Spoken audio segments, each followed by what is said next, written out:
This week's Metals and Markets is brought to you by Doc Steels. The lowest priced bullion dealer online has decided to drop their prices even further every week on select products. These deals can be viewed at sdbullion.com/deals. This week, the featured deals start off with a new beautiful 10-ounce silver bar from Republic at only 59 cents over spot any quantity for the stunning Soaring Eagle design. The bars feature a brand new, unique design, the Soaring Eagle, that is sure to impress any investor. Also this week is the 2016 10th ounce Gold American Eagles at only $14.99 per coin over spot for any quantity. This has been one of the most popular deals in recent memory this week. And finally, this week is 15% off any Berkey water filtration product. With all the contaminants in public water today, including fluoride being added to most municipal water supplies, water filtration is a must for you and your family's health. I have a Berkey unit sitting on my own counter in my kitchen, and I have to tell you it's some of the best water I've ever tasted. Remember, these deals will expire Monday morning at 10 a.m. Eastern.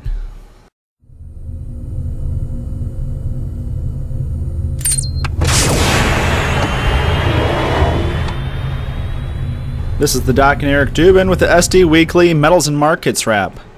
Joining us today is our good friend Steve St. Angelo, who's better known as SRSRocco. It's great to have you back, Steve. Yeah, hey, Doc, and hey, Eric. A lot of things are happening, and so I'm glad to be back having a nice talk with you guys.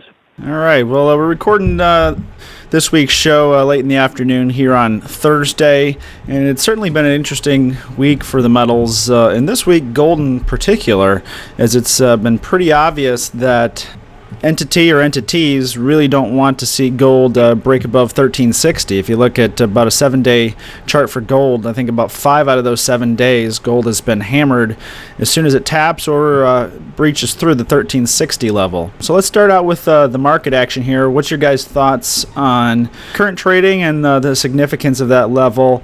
Are they simply trying to prevent a quick surge to 1400 if new highs are taken out? Well, the FOMC release is really the most critical news event of this week, and it's amusing to watch how, though we're a little bit higher today in gold. Gold right now is at 1351, up about 0.2% for the day.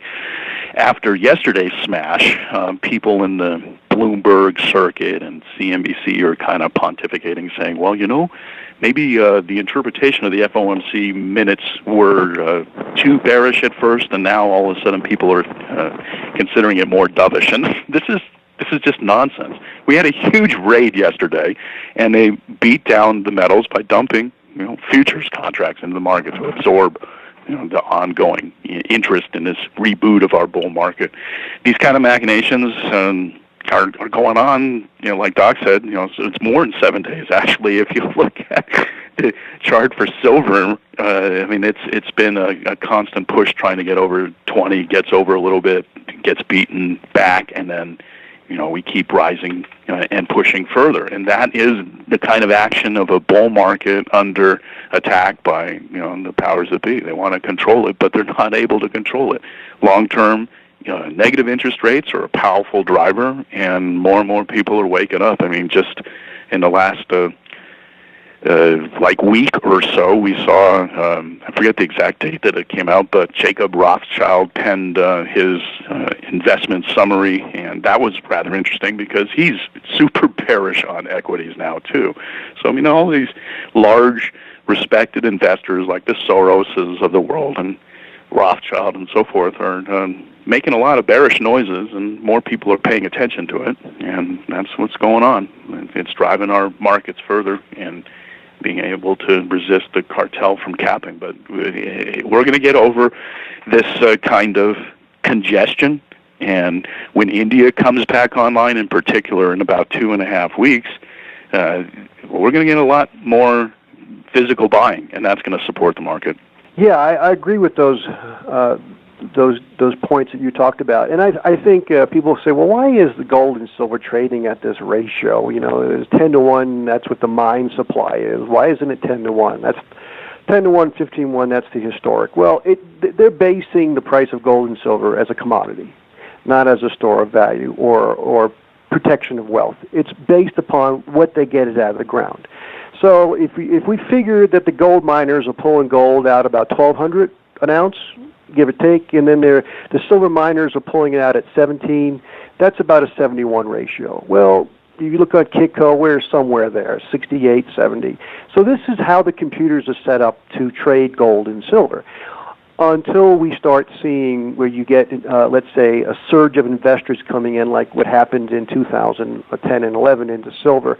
So, and we're seeing the same thing happening, at the beginning of this year and up until recently. A lot more traders coming in and buying silver contracts and pushing the price up higher in percentage than gold. So this is the way the system is built up. And just like Eric said and Doc said, if we get above 1360 and we get above 20.5 for silver, well, then the next cattle call comes in, and you get the next group of trend traders come in, and that really pushes up the price higher. And that's when the commercials start to get into trouble, because now they are still at record high commercial short positions, maybe not exactly the highest in the last couple of months, but so. That is why the 20.5 silver and 1350, 1360 gold is such a big demarcation line, because if you do get above that and we start seeing a lot more traders come in, it could be a lot more pressure on the commercials. Well, I agree. I think that we're going to definitely see much higher prices as the year unfolds. I mean, this is one of the most powerful bull markets in history, frankly, and it's the most powerful bull market, second possibly to the NASDAQ market that I've ever seen personally. And it's going to be a one for the record books. I think we're probably in the second inning, frankly, of this third and final phase of the bull market move.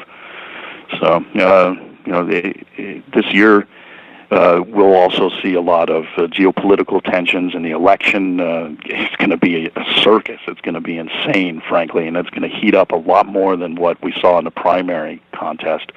So all of these things are going to kind of coalesce around the kind of level of uncertainty that we haven't seen in multiple markets and on a geopolitical front that is going to be unbelievably bullish for both precious metals and just hedges against downside action and volatility in the stock market and so forth. But what's really interesting, and I've begun to give a lot more consideration to what could be wrong with this thesis in terms of a shorter-term outlook, I think that we might, later as the election season unfolds and as 2017 unfolds, we're probably going to see a reversion to fiscal stimulus as opposed to all of this monetary stimulus. Our guess it's in the tune of somewhere north of $20 trillion since the 2008 crash. And it hasn't worked. Policymakers are now increasingly talking about this with just complete befuddlement, and they're just besides themselves as far as recognizing that this Keynesian experiment of constant liquidity injections have completely failed. And what may be partly behind what's going on with the equity market is that people are possibly starting to price in a gigantic infrastructure spend on the order of maybe even as much as $3 trillion. I kid you not. Those are the kind of numbers that are floating around. So maybe we might see something that will be a shorter-term correction in the stock market, because that's kind of like what is happening when it comes to people's fears about economic rollover, profits declining, and brought within the European banking system, threatening counterparties and pressuring the financial system in turn. All of these things could easily create the kind of scenario where, mixed up with the uncertainty of the election and just the backdrop of geopolitics, could in fact result in something that would give us a pretty significant correction later this year. And from that point forward, maybe we'll see a fiscal justification. Policymakers responding to that kind of chaos in the market. We've seen back in August 2015 around a large correction, in large part driven by FX market perturbations with China and their quick devaluation. And those are the kind of things that make the policymakers respond quickly. And they responded to the warning that China had sent after the December 16th federal, the FOMC interest rate hike. And I think that we'll see some changes in policy in the not-too-distant future that is going to make headlines and change the way people look at the whole inflation calculus. So, later this year, the stock market is going to drive what policymakers are going to do, and that's going to probably be the most important thing to watch. Okay, Eric and Doc, I wanted to kind of explain some new, let's say, root analysis, new information. But before I get into that, I know you like to talk about what's happening in the silver market. I'll just let you know, global silver production, according to this one company I look at, we're up 2 million ounces in January to May over last year. So we had 348 million ounces last year, and now this year, first 5 months of 2016, we're at 350. So we're up 2 million ounces. Many analysts thought I thought so too, we would see lower silver production. But looks like the reason for that increase was mostly Peru. Peru brought on some big copper mines, and so there's a lot of byproduct copper coming into the market, byproduct silver production from copper. But I do think the base metal mining industry is going to be hurt the most over the next 5 years, and this is where I see the most significant decline in silver production, and that's just supply. But I know gold and silver eagle sales are much different. Gold eagle sales are still kind of holding up somewhat. They're at 30,000, but silver eagle sales are only 380, and we're past halfway mark. So I haven't seen a 13-to-1 silver to gold eagle ratio for a long time. So we can see there's been some difference, some changes in the silver market, retail market. What do you see? Yeah, I mean, we're still seeing pretty strong business, but yeah, if you look at the U.S. Mint's numbers, I mean, this week they've only sold 155,000 coins, only 150,000 coins last week. I mean, looks like they're barely going to break 500,000 for August, which is pretty crazy when you look at the numbers for the first half of the year. But again, I still think a lot of this is the primary dealers working through inventory, and I said a couple of weeks ago that if I had to guess, if the market doesn't change, we'd probably see 4 to 6 weeks of this. So we'll see if that forecast is right. I think they probably still have a few weeks to go, that the APs are recognizing that, hey, we're in the second half of the year. There's only about 3 or 4 months left in the year, and I've built up a stockpile of 3 million current year silver eagles. I don't want to be sitting on this many when the calendar rolls to 2017. So where my mindset had been, stock up as many coins as possible for a shortage. Now it doesn't look like a shortage is imminent, so I got to work through some of these coins. So, I mean, I guarantee that the retail market has purchased more than 150,000 coins this week. I mean, unless SD Bullion's suddenly like half of the market, which I don't think is quite the case. It might be nice, but so unless that's the case, the retail market is buying more coins than that, and the APs are just working through some of their inventories. And I think it'll be a few more weeks, again, unless there's some sudden impact in the market that triggers a massive acceleration of demand. I think you'll continue to see that over the next probably 2 to 6 weeks. Yeah, that's what I've heard. And looking at the whole silver market, we had a lot of buying last year, starting in July, as you know, and all the way till October. And there were some products you had to wait 2 months to get. And it didn't impact the price. Didn't even impact the price. The Indians were importing record amounts of silver because of the price. And the economy was still kind of chugging along, and so we had a decent industrial silver demand. Well, this year things are kind of like they're slowly, I call it slowly disintegrating or slowly falling apart.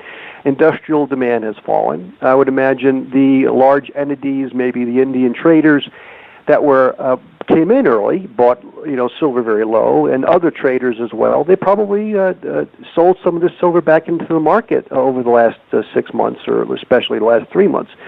So Indian imports are down, industrial demand is down, but this to me is just a short-term thing, and I'm actually focusing less and less on these short-term things.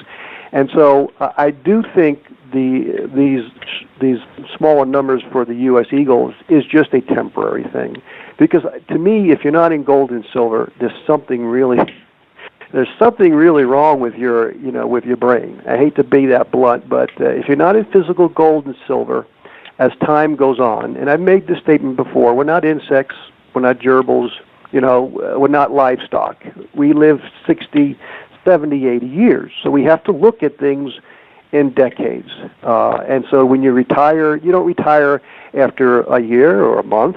You retire after 50, 60 years. So the thing is, the important thing now to focus on is why is it wise to own gold and silver in the future? And I'm not talking 50 years. I'm talking in the next 3 to 5, 10 years. Why is it important to own silver? It doesn't make any sense to me, or it doesn't really bother me at all that there's less silver, let's say, demand right now, currently. I think that will change on a dime. But I think the interesting thing, and Eric and I we can discuss this, is the big change in the energy understanding of how things are going to unfold going forward. And of course, this is my analysis, but I kind of look at this analysis kind of like the Earth is flat or the Earth is round. A lot of people about energy and peak oil, and let's say the energy return on invested, they don't believe in peak oil. Now you can slam them over the head, and they'll still not believe in peak oil. It's like the Earth is flat. It's flat. It's not round. But after many years of science finally waking everybody up, well, the Earth is round. Even though it's flat in certain areas, it looks flat on the horizon. It's actually a round planet. So what this is going to take is it's going to take years for science and actually the results of peak oil to finally be realized, and then people will wake up, but it'll be too late, and that's the problem. It's kind of like, it happened too quickly, you didn't realize it, and now the situation's become out of control. And I think the issue now is, and I wanted to say this, the energy return on invested is much different than peak oil. And just to give it an idea, when we were out hunting and gathering food, a typical hunter-gatherer burned 1 calorie of energy to gather 10 calories of food. That's pretty good. They had a lot of leisure time. Well, we thought, we could do a little better job. We'll start, tilling the earth with some simple tools, and we could produce food at a 5-to-1 energy return on the ratio. And that was okay because we could grow more food. And we could stay in one area. We didn't have to go all over looking for food and gathering food. We could do it right where we lived. Well, then we added a horse or an oxen. Well, it lowered it to like 1 to 2-to-1. But that was okay because the oxen and horse, we cut trees down and they have plenty of pasture. We didn't take that into consideration. Well, today, the growing, harvesting, processing of our food today, and then transporting it to the supermarket, and then it ends up on your dinner table, it takes 10 calories of energy just to get 1 calorie of food on your dinner plate. Well, it looks great, but it doesn't work unless you have a high energy return on invested. And we have had that up until recently.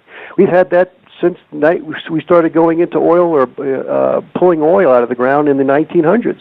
We've had very high energy return on invested. Well, even though we're producing a lot of shale oil, Eric and Doc, we're producing a lot of it, like about 4 million barrels of it a day. Its energy return on invested is 5-to-1. In 1970, we were producing oil in the United States at 30-to-1.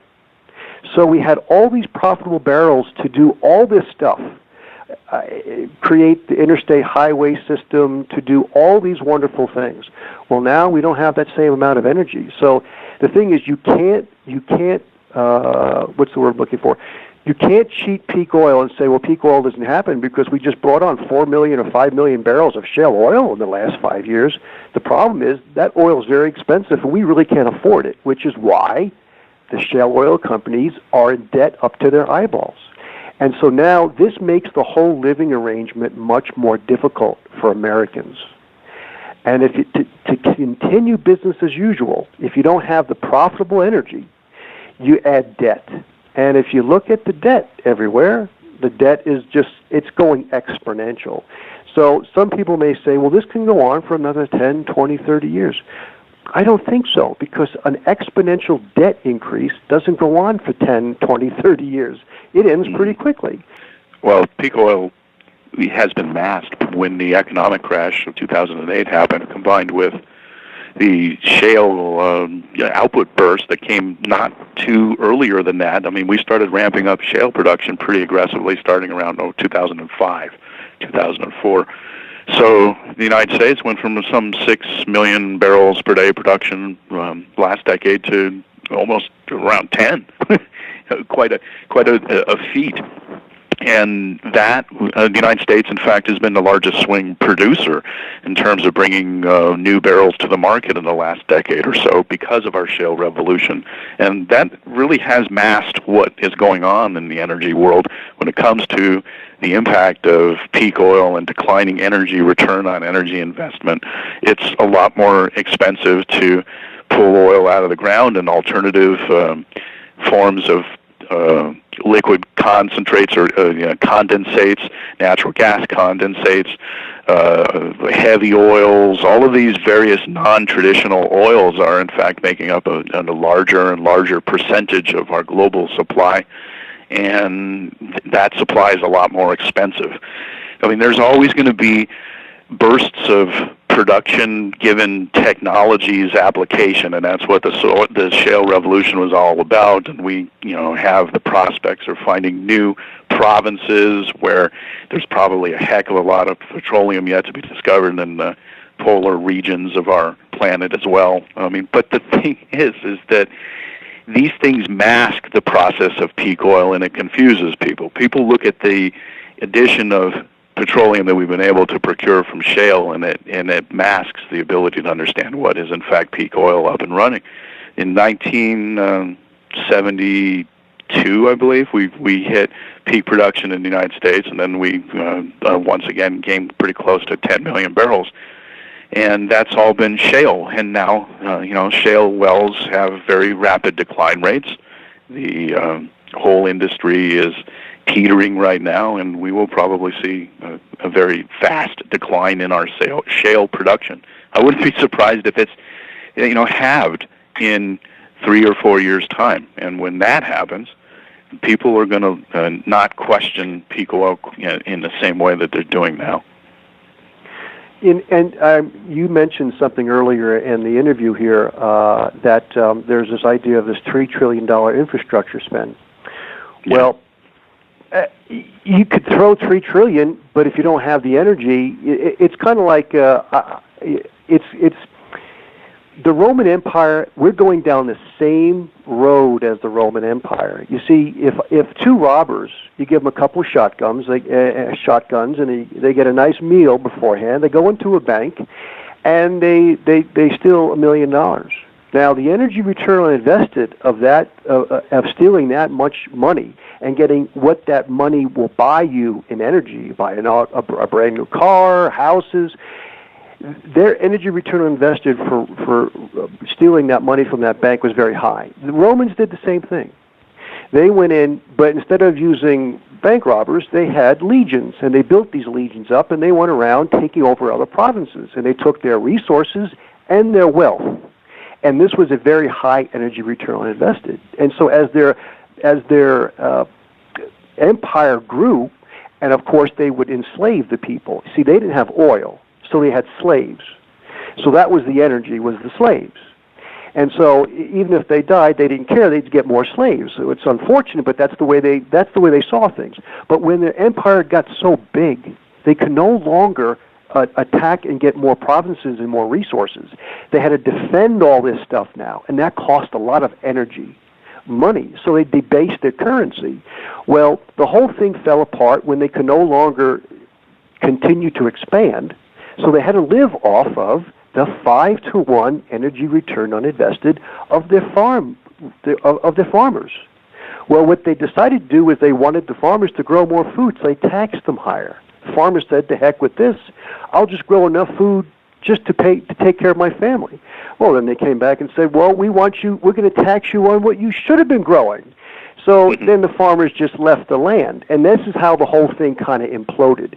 And so right now, our shale oil is 5-1, and the human actual labor for growing food is 5-1.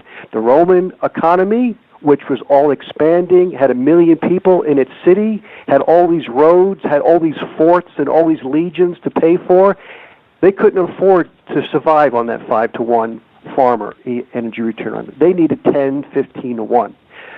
The United States is in the same predicament now because shale oil is 5-1. Well, we have advanced education, college. We have health care. We have entertainment. We have technology. Technology costs a lot of energy. People think technology saves energy. No, it's a energy drainer. It's like Pac-Man. It just devours energy. So you don't see it in the energy matrix. So now the problem is the U.S. can't sustain itself on its shale oil.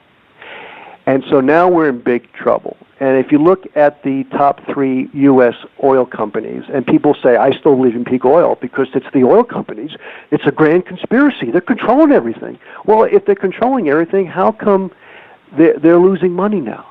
I mean, they're losing serious money if you include their dividends. It's like, I think in 2011 when oil prices were high, things were doing pretty good. I think Chevron, ExxonMobil, and ConocoPhillips, after they paid the capital and their dividends, they had 16 trillion left over, 16 billion left over. Well, that's the first half of 2011. The first half of 2016, they're 18 billion in the hole. How can there be a grand conspiracy of the energy companies to manipulate everything if they're losing money? They got to borrow money to pay dividends. People need to start waking up. The situation will get out of hand, and it'll get out of hand quickly. And we can tell it's happening because when the world has doubled negative interest rates in the government bonds, sovereign bonds now, 13.5 trillion, and that number is probably even higher. I think that was a couple of weeks ago. And it doubled in 6 months because when you have so much debt, Doc and Eric, in the system, you can't afford to service the debt at 3 or 4% interest rates or 5%. You have to lower interest rates when you have all this debt. And then that's the problem. And if you don't have... Which is why we're headed towards NERP. Which is why I believe the United States eventually has to go to zero interest rates. And again, if you don't have the profitable energy, you can't have profit. You can't have positive interest rates either. So the energy is the basics. And let me end it by saying this. This is the reason why I am a precious metal enthusiast or a precious metal investor, because gold and silver are stores of this very hard energy returned on invested energy. It's stored in that 1 ounce gold or silver coin. But all the 250 trillion in stocks, bonds, real estate, as well as insurance, and people thought insurance companies were safe. Well, they're in big trouble.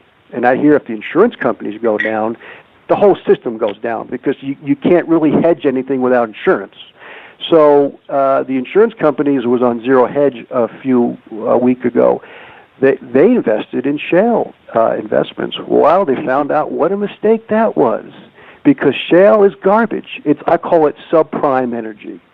So not only do you have subprime energy, you got subprime housing, you got subprime auto, and now you got subprime bonds, which aren't quite yet subprime U.S. bonds, but they'll get there.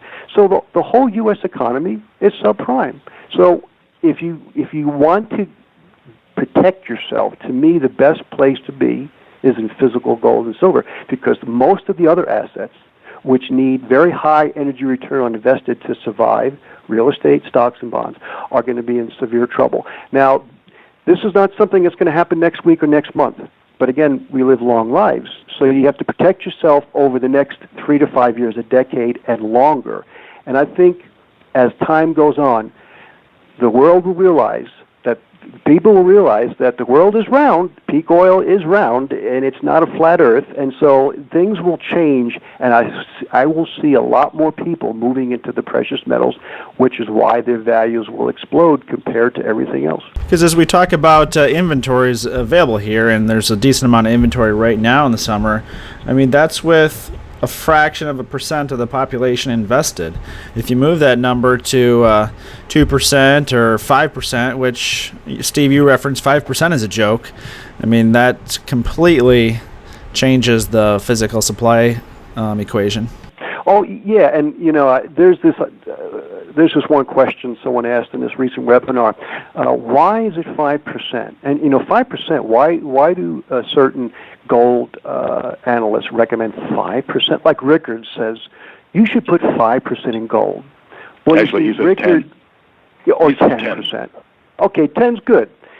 But you see, Rickard is a smart guy, but he's basing his information on tactics 2 decades ago. And he doesn't, I don't think he really understands his energy return on invested and how much things are changing quickly. So 10% is insurance.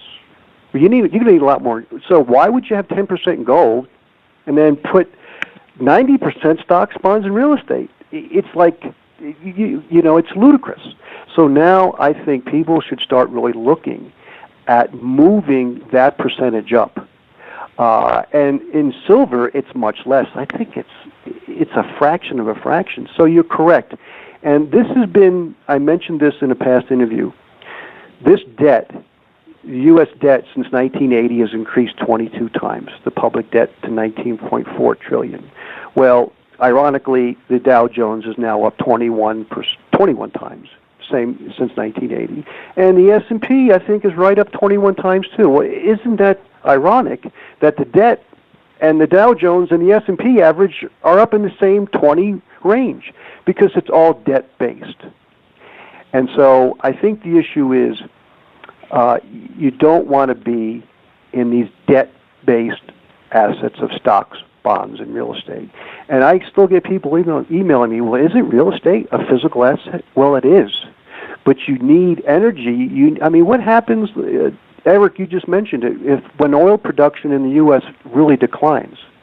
Well, the value of a commercial or a residential real estate, or let's say an industrial warehouse, is based upon trucks and cars and people moving.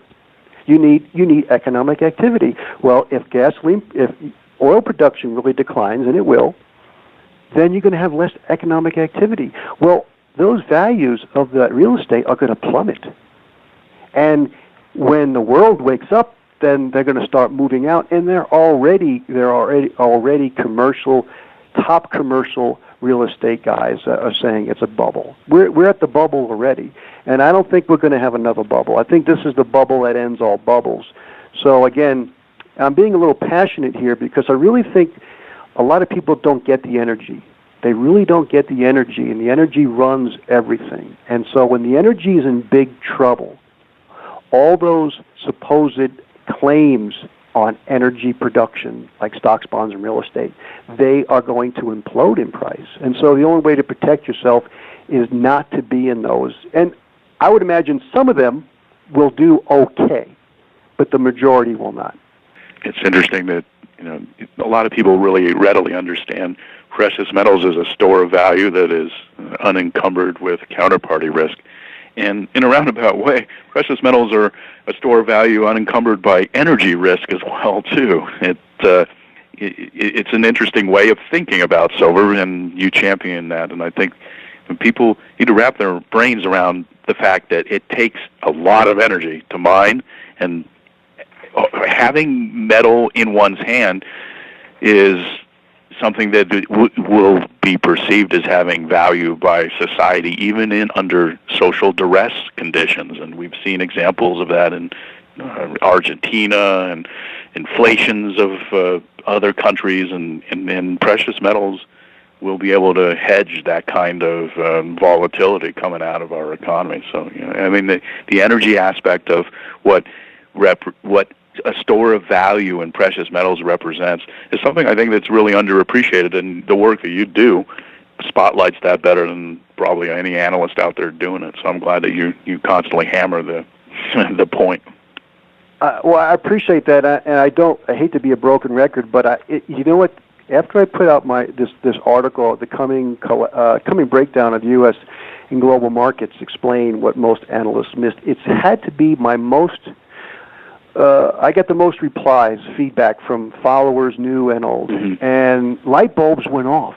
And to tell you the truth, light bulbs went off with me as well. I saw things, and I continue to see things unfolding, and light bulbs are going off. And let me just say this too: most of the analysis going forward is going to become less and less meaningful because they don't use energy as the foundation. And you have to get to the root to the problem to understand the problem. And everyone is on the outskirts of it. They're looking at, well, labor productivity is much lower today than it was in the 50s. I saw an article. I'm thinking, you've got to be, I hate to say it, you've got to be an idiot because the amount of energy return on invested we had in the 50s was so high. That's why labor productivity was so high in the 50s and 60s.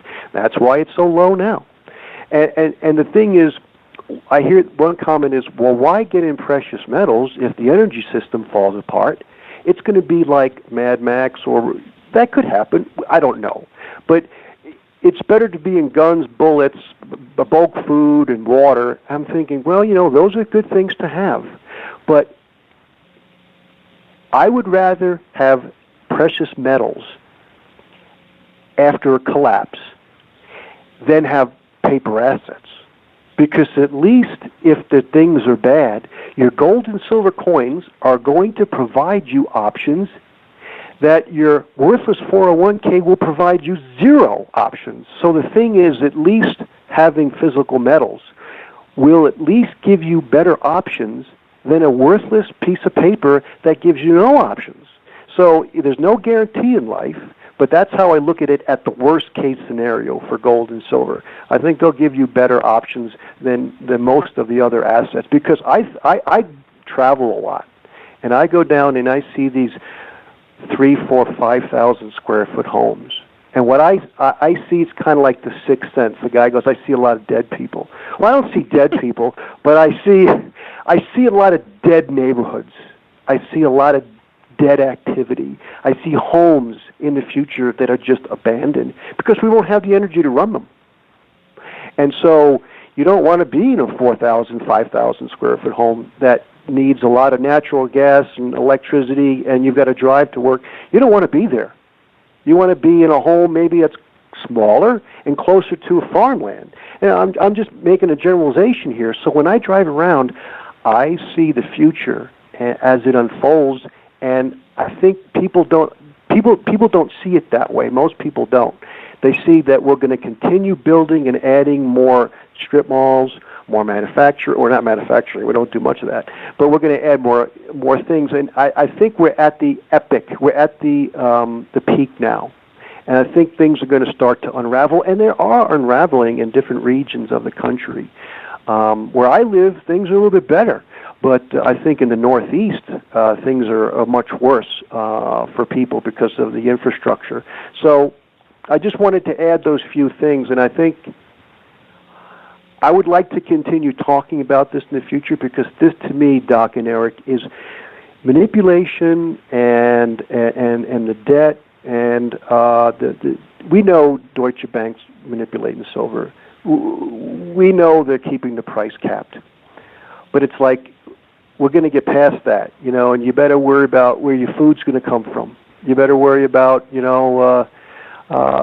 have good supplies of water? Because I listened to this last interview just a couple days ago about this woman, about the transportation industry. It takes trucks delivering chlorine and supplies to the wastewater treatment plant so they can function. I mean, you'd be surprised how the whole thing is interconnected, and if it breaks down, things break down. And so it is amazing, and we don't have, people think, well, solar and wind, they're not going to work. If you got some on your home for power, that's great. To power certain things, great, but it's not going to work on a global, large scale. They just don't. Their energy return on investment is too low. So I think people need to be focusing not on what the politicians are going to do. It's good to keep an eye on it, but they're absolutely clueless of the things that are going to happen and are going to change here. So you have to focus on what I can do in my area to survive. And so it might not be next week or the week after. You go to Starbucks, you go see the movie, you go to, Outback Steakhouse. And I would recommend people do that for a little while, because I see in the future, I see whole areas of restaurants just closed down. So that's how I see it. Is that pessimistic? I don't know. I think it's realistic, but it's definitely different viewpoint than most people. Yeah, unfortunately, I don't think you're going to get too much of an argument from many listeners. I don't know about that. There's a lot of people that are extremely skeptical of peak oil for sure. And even, people constantly leave comments about, abiotic oil is real and things along those lines. So there's a lot of skepticism. This whole boom that we've had in shale has masked an enormous amount of change that's happening, and it's visible. So it's just going to take time for things to work out such that the declining energy, return on energy investment of the global energy industry just has its impact on the economy, where people can see it and recognize it for what it is. We hear more and more big companies borrowing money to pay dividends. You see what happens when ConocoPhillips already cut their dividend. It was 74 cents a quarter. That's pretty good. Now it's 25 cents. So they cut it 2/3. All right. Well, they're the first ones to get some kind of common sense. I'd imagine at some point in time, ConocoPhillips it'll be zero. And ExxonMobil, because there's a lot of older people who are, I believe in the big caps. You get the big caps, the utilities, you get your dividends, and let's say you're wealthy and you're happy. Well, what happens when you're not getting appreciation in your stock price, which a lot of people look for? Well, I still have my dividends. I get my dividend check. Well, when they take that away from you and your stock price is falling, why the heck are you in the stock? So I think the issue is, according to these gentlemen I've been reading, they say within 10 years, the U.S. oil industry and global industry will have disintegrated. I would say definitely the U.S. oil industry and a large percentage of the global. And B.W. Hill, which is the Hills Group, they're forecasting within 10 years, 75% of the gas stations in the U.S. will be closed. I mean, is this fun to talk about? No, but I think it's pretty realistic forecast. They may be off by a percentage, but we're so used to seeing gas stations building and adding, we never had this idea what happens when they start closing them down. So did they happen to mention what their forecast is for the production of the United States petroleum? Well, they have this, and I'm actually emailed both of them. I got one response, and I'm trying to get them on an interview. And what they are talking about, and there's a lot of science there, it's based upon the actual affordable energy, the net energy. They don't care how much energy is produced. What they care about is what energy that the public gets to use to burn. Into doing things and building things and buying and goods and services. And they're looking at a collapse in the price of oil by 2020, which is different. And I asked them, I says, well, that doesn't make or work with the typical economic principle of supply and demand. And they said, well, thermodynamics doesn't adhere to human economic principles of supply and demand. Thermodynamic principles are laws of nature, not laws of man. And so when we understand that, and I don't quite understand it yet, when you see if their forecast is correct that we're going to see a falling oil price instead of rising oil price like we did in the last 2007 to 2013, 2008 to 2013, then if the oil price doesn't rise, then companies can't produce oil. They're just you're going to see cutbacks, bankruptcies, and the only that will be produced is the legacy oil. the oil that can be produced. No, I mean, it's going to take 120 or 140 to get to Arctic. And according to these gentlemen and their oil engineers and project managers, they say we're never going to see that again. We could see a hyperinflationary bout if they're going to drop money and send checks to everybody, but that's short term. I'm talking, again, 5-10 years. So I think this... So they're basically outlining a vision that's very different from the demand destruction cycle where prices go up because of the inability to get cheap oil and supply being reduced. And then when prices go up, demand destruction comes in and makes it such that the demand for oil declines. They're not plugging into that kind of a thesis. They're basically saying that because of the decline of supply, that help me out here. I'm trying to flesh out exactly how they're thinking of the mechanics of their model. The reason, and I understand it somewhat. And I've looked at his site, and he's got these like 40 charts, and he talks about actually in 2015 breaking down what we paid for oil in the U.S. economy and took the GDP, and that GDP was inflated. And he figured out that what it cost to produce the goods and services, 50% was of the energy. So we are already at that 50-50 point, which is once you cross over that, it's like death is certain.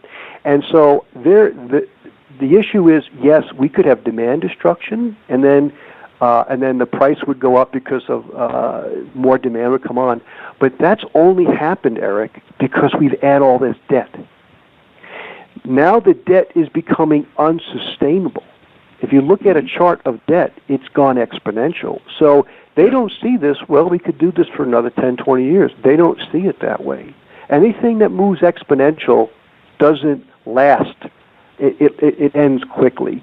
So actually their forecast, and I'm not saying I believe them 100%, but their forecast is $11.76 oil by 2020, because that's all it would be worth to the overall market that could afford it. Not what some rich guy would pay for gasoline, but what the overall society could pay for that net energy would be $11. And if that's true, and I'm not saying I agree with them, but if that is true, if that forecast is true, then you see supply destruction, because the shale oil companies can't produce it at 11. And they have a chart showing their price of oil, which is their ETP model, and it went up, and it was like 95% correct. The only thing they could be off on the timing, but I don't think their timing, Eric or Doc, is off by decades. It may be off by years. So, okay. And here's the deal: we had the collapse of the last U.S. investment banking system. In housing market in 2008. It's been 8 years. So they're forecasting in 4. Let's say they're off by 4. What we just went through, things could get really ugly and very quickly. It's important to look at this analysis to see if it's correct. I'm going to bring these guys on if I can for an interview to explain their work. But I think things could get very ugly very quickly, and I think it is because of the energy. And so I don't know if that extra information helped, Eric, but the debt is too high now. Mm-hmm. This is the issue.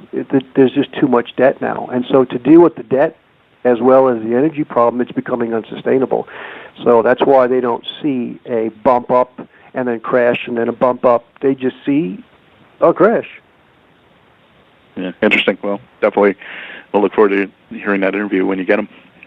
Okay, guys. Well, again, lastly, this don't know if it'll work out this way. Don't know if this is the forecast will be the reality, but I do think it's just a timing issue. I think things are going to get bad, but it may take a little bit longer to get bad. But that doesn't mean we're going to have business as usual from the 10, 15 years. All right. Well, before we let you go, Steve, if you could let your listeners know about your subscription newsletter and where to find that. Okay. Well, right now we have a free. If you go to my website, there you could sign up and get free reports, and I put 2 or 3 out a week. And I'm going to show. Before we go, I think the silver miners in this transition will be some of the best stocks to own. Again, not everything is garbage. I think the miners could be silver miners, especially because it takes about 120 times more fuel to produce an ounce of gold than it does an ounce of silver. I think my estimation it was about a third of a gallon of diesel to produce an ounce of silver, and it's 34 gallons of diesel to produce an ounce of gold, and that's Newmont and Barrick. So it takes almost 120 gallons more to produce an ounce of gold and silver.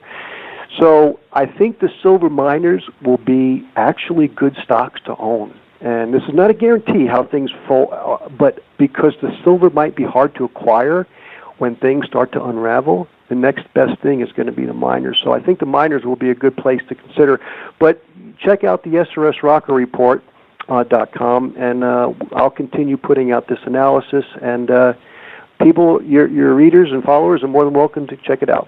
All right. Thanks, Steve. Always great to have you back on the show. Okay, Doc and Eric, I appreciate the time. All right. For the Doc, Eric Dubin, and Steve St. Angelo, thanks for tuning into this week's SD Weekly Metals and Markets.